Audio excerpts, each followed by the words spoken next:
Channel 3 is your back-to-school authority, and there are more than 17,000 students in the Waterbury public school system. Those students are going back to class for the new school year Monday, August 30th. Joining us now to talk more about what's happening and what students and their families can expect for opening day is Superintendent Dr. Verna Ruffin. Thank you so much, Doctor, for being with us. Thank you so much for having me. What are you most excited about for this year as school starts Monday? I'm excited about seeing the students back in person in school. I've missed them.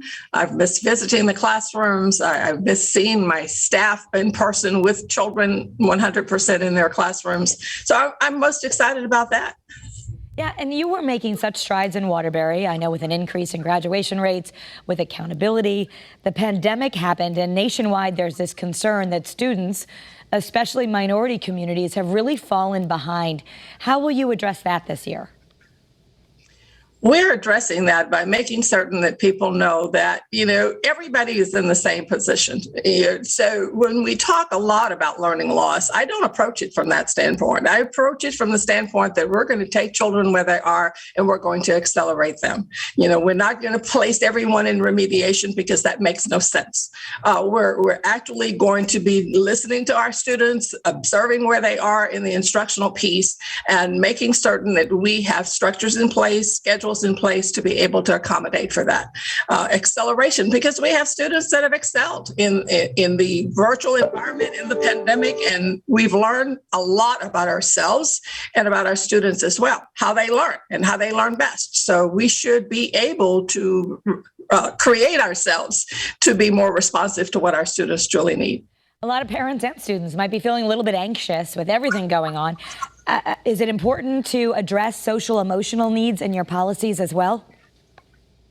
It is absolutely important to address social and emotional needs. And it's not a class and it's not a course. This is something that you do to genuinely care and embrace the entire human being, for our students, for our staff, and we recognize for our families too, as they're anxious about still navigating opening of a school year in a pandemic. Social and emotional is going to be embedded in everything that we do. And I would say that it's the most important, because until you know how people are doing and can make them comfortable, then you really can't do anything else. We are going to address that. I know we've learned some lessons. Silver lining from the pandemic, or something that you are excited about that's maybe a little different this year, a lesson you're going to carry forward? We've learned a lot about technology. We learned how we could make the lives of our parents and our students and our teachers and staff, we can actually make it a lot better. It can make it so convenient to have meetings that we once were dependent upon transportation or work schedules, and making certain that you're able to take off work to get somewhere, and, the traffic and everything. So we've learned that we have some conveniences through the use of technology. We've seen an increase in parent-teacher conferences as a result of that. We've seen some successes in office hours where students and teachers can connect without them being together physically in the room, but you can answer a question via technology so easily. We've learned that we don't need nearly as much paper.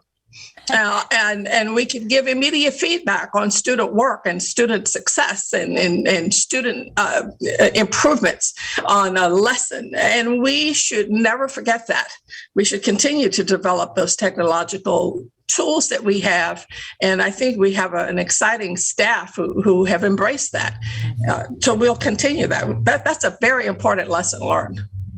Dr. Verna Ruffin, thank you so much, and we wish you all the luck as some 17,000 students head back to school on August 30th, on Monday. Good luck.